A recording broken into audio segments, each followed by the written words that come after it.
everybody, and welcome to What Happens in This House Stays in This House Strength Over Silence podcast. I am your host, Tammy Montgomery Dozier. Hello, everyone. It's been a minute since I've talked to you all by myself. I've had guests and everything, which has been great. I'm getting to meet some very interesting people. Just so much going on. And it's been a minute since I've talked by myself and the things that are going on with me. And I wanted to do like a mental health check-in. We're in 2022. We've had a couple of years of the pandemic, not let alone of all the things that have been going on in our lives already. This has been something else. We've lost family members to this pandemic. I've lost family members, not even just for COVID, but, for other reasons. Because life happens. Things happen in life and unexpected things happen. So on top of that, dealing with the being at home for those who don't like being at home or like being out in the world, dealing with wanting to go out, get your life together. However, the surges and, then we have this fight of the vaccinated, unvaccinated, and we just have so many things going on. We have social media, so many things are happening. And then if you're in close proximity with your family every day, and you weren't able to get out the house, you had your kids at home, family, and the job. And for some, it may have been better to work from home instead of being with everyone in the workplace, because it tends to be pressure intense when you're in that type of environment. So some it might have been even better for you. But I just want to talk about like what's going on. I mean, for myself, I like to do the check-in, and if you listened to me before, it's called PIES. PIES, physically, how are you doing physically, intellectually, emotionally, and spiritually. Physically, I am on a downslope. So not too long ago, I was supposed to have surgery, and I got in the ER and things didn't go right. That was like the one most scariest things in my life. They had me under and they had to bring me back because something happened and my blood pressure shot up. So mentally, I had to deal with that and not being able to have surgery, but the not even being able to have surgery doesn't bother me. It was the fact that I was somewhere and it was scary, not knowing what was about to happen. So I had to deal with that several months ago. Intellectually, I'm okay. I think I'm still that person that likes to learn. I'm still that person that like to figure things out. So I'm still that. That has not been taken away. Emotionally, it's been hard. So if you guys listen to me in my stories, I'm going to get back to that in a minute. So I'm going to get back to that. And spiritually, I'm finding my way. Sometimes you think sometimes you like, okay, well, I'm in that spot. But then there are times in your life where you feel disconnected. That's for me. And you're just trying to find that connection back. Something happened. Something along the line got disconnected. And I don't think it's the higher power. It's you. It's you dealing with something. For me, it was me dealing with something, trying to get my way back, trying to feel my way back. So let me go back to the emotional part. So recently I had an engagement at this prestigious school. I was very excited. Woohoo! First time doing something like that. And so I had to dig deep back into my past and go over things and talk. And I hadn't talked about that in a long time, so in depth. When I went there and I started having to rehash and go back over my life, that was a trigger for me. And I'm trying to balance out that trigger. You think that you're okay. And what I learned from that is that on your daily journey in life, although you're not thinking about it on the surface, it's still there. And there needs to be something to kind of balance your life out, like meditation. I meditate from time to time, but I realize that's something that I need to do to be more consistent with, to help me out every day, because it really did. I'm like, oh my God, where did this come from?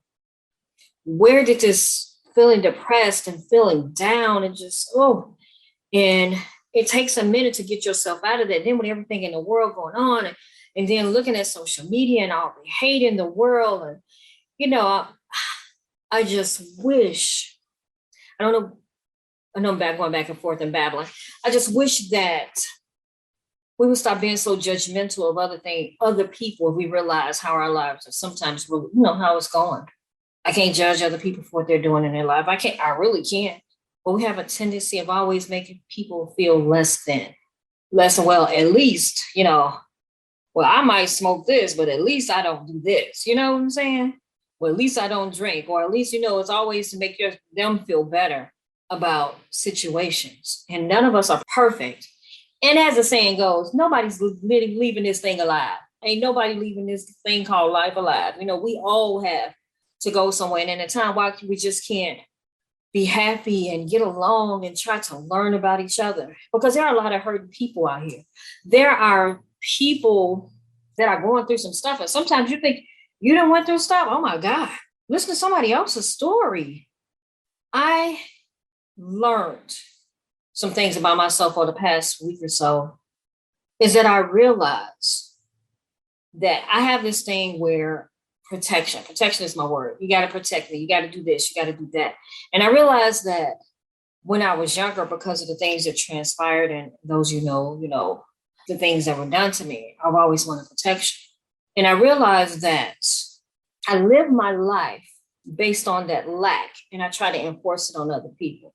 For example, if I'm talking to my husband, I'm like, well, you got to protect me. But I'm giving him something that I have, and I'm expecting for him to solve it when I have no way of solving it myself. And I learned that is what I do to people and different things. I love and try to get people to help me with that lack. I hope that makes sense.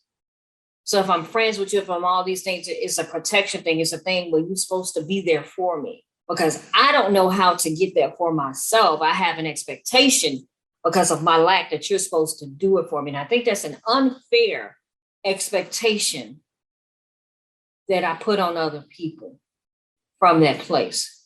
I don't know how to get it, but I expect for you to know how to give it to me, that place of lack. And that is a mental thing. I'm glad that I kind of came up with that. So that's where my work is going to be right now. My work is going to be on trying to focus on trying to fix whatever it is that I need to heal from, trying to work on that place that keeps me, when I have to talk about something, keeps me going back to that moment in that space and reliving everything. Not to be able to go back and speak on those things and not have to rehash it and for it to bring me to that level. Physically, I plan on, I've changed my life, y'all. So y'all gonna see how this go. I started back on becoming a vegetarian. I had done it years ago, but I realized that I need to change some things in my life, and maybe I won't have to have surgery if I go and change me. So I'm looking for somebody else to do something for me where I could probably change myself. So I'm researching and finding out what foods work for me, work for my DNA, work for those things. So I'll be talking about that later on, with this journey that I had to change intellectually. Said, hey, I'm there. It's always something I can learn. Sometimes I do slack. And the emotional thing I'm going to work on, and the spiritual. I know that whatever your faith is, I'm not trying to push on this, but I know that God created whatever you believe in. I know it's there. I just have to get myself back to where I was, or even better. Not maybe where I was, better. Learn to do better with myself. So what I want to talk about now, get my depressing mode. I don't want to, keep you all depressed, right? So there are different trends now that they're coming up with for 2022 as far as mental health is concerned. And I want to talk about one that was pretty interesting. So they're going to start doing blood tests for mental illness. So in 2021, researchers at the Indiana University School of Medicine developed a novel blood test for mental illness, suggesting that biological markers for mood disorders can be found with RNA biomarkers. So that is something to look at. Many times we go years and years and years to be diagnosed and not even know that that's what's going on. And that can probably help some people. I remember just recently, this young lady, I don't know her name, and she was a model, lawyer, and beautiful, just pretty and beautiful. And she was on TikTok, and she jumped off high rise. And I'm sure people didn't know. They probably knew that she was depressed, or they probably knew that, something was wrong, but you never think that that's something that's going to happen, to people, that they're actually going to do it. And again, I don't think that suicide is necessarily a thing that people want to do. I think that they just don't know how to deal with the pain. How do I end the pain now? Listen, I don't know about tomorrow, but I know right now it's not feeling too good for me. So how do I end the pain? And maybe these tests and being able to know this is where you're headed sooner versus later, but it's just getting out there and doing the work. They also have a lot of what they call like virtual care where you can get online. And since the pandemic, you don't have to go in like you used to. You can actually have sessions online with doctors if you need to see a psychologist or whoever you need, a mental health professional. You can get online and do that now. So you don't have to go anywhere in your home. If you don't want anybody to listen, if you have a car, go in your car and go to another place or something like that. So if you don't want to go inside or you just rather, you can do that now, which is a good thing. Because many people are still not ready to go back out there. Although the world is opening up, some people are still kind of skeptical and they kind of, want to stay off to themselves. And me talking about that, so the network, this costs about $60 a week. So, but if you do have something at your job, they do have those where they will help you find a mental health specialist. And another thing is set boundaries on social media. Now I'm talking to y'all, but I need to be talking to myself. Sometimes social media can be so depressing. Oh my God. With all the hate, with all the things and people talking and nobody has understanding. It's just, I'm sorry, y'all. It just drives me crazy. And I know that's one thing. Note to Tammy, note to self, to kind of limit myself and to kind of hold back and do those things. Because sometimes I have a need to go and check stuff. So it's not that important.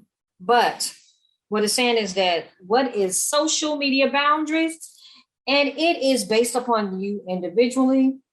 It's saying that limit screen time, unfollow people, and don't read comments. I think this was meant for me. Limit screen times, unfollow people, and don't read the comments. That's my biggest problem. When something happens in the world, and I just want to see how everybody feels. I don't know why it matters what other people feel, because I know it's going to be crazy sometimes because we lack so much, I don't know, understanding, and we love to make people feel little, not sure. And that's what we do. That's what you would need to do. That's another thing.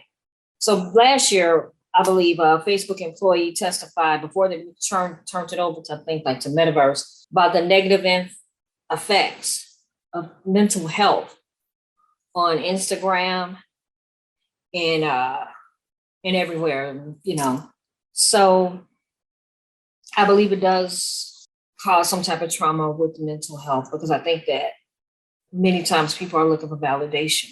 You're looking for likes. You're looking for somebody to tell you. You're looking to be the next viral sensation. You look for them to say, well, listen, we like you. That picture you put up is beautiful. What you said was hilarious. What you said was so profound. And we need that for validation, for some people. And that says that we are coming from a place of lack, what I said earlier. We're lacking, looking for other people to validate it for us, to give us that we don't know how to get for ourselves. And so we expect for social media to give us that. If we feel like we're not beautiful enough, we're looking for the world to validate our beauty. If you think whatever you think you are, if you don't have any attention, we're looking for the world to give us what we lack, attention, to make us feel a particular way. And all it is it's instant gratification, because as soon as you turn off that computer, as soon as the phone goes down, where are you at now? Who's feeling that lack? So again, those are things you have to work on individually. Again, I was talking about the telehealth services. Awesome. Guys, that is pretty much all I have. I just wanted to do a check-in. I just want to find out how you guys are doing. Want to reach out. If you're not sure, hey, get with someone, talk with somebody, get a friend, get people, sometimes it's easy to talk to strangers. Get a social media. I know I'm talking about social media, but there are groups on there with people who are going through some of the same things you're going through. I'm sure of it. Support groups. I know I've done a benefit with NAMI, NAMI, and they provide mental health services. If you don't know, call me. My number is 773-251-5537. I have a not-for-profit organization called Connected by Love Consulting.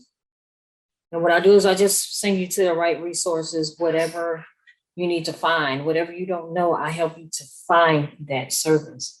I deal with mental health, domestic violence, and sexual abuse. And trying to find where you can go in your city and wherever you are. That is my job because we all need help. And first step is admitting that you need help, and to go to someone who can help you find where to get it. Because I believe that's where most of us lack. How to find help, where to get help, and for not have somebody judge you with trying to get help. So that's what I'm here for. Again, thank you for listening to me, Tammy Montgomery Dozier. What happens in this house stays in this house. Strength over silence. Please, people, create a great week, day, and life. Love you to life. Have a good one.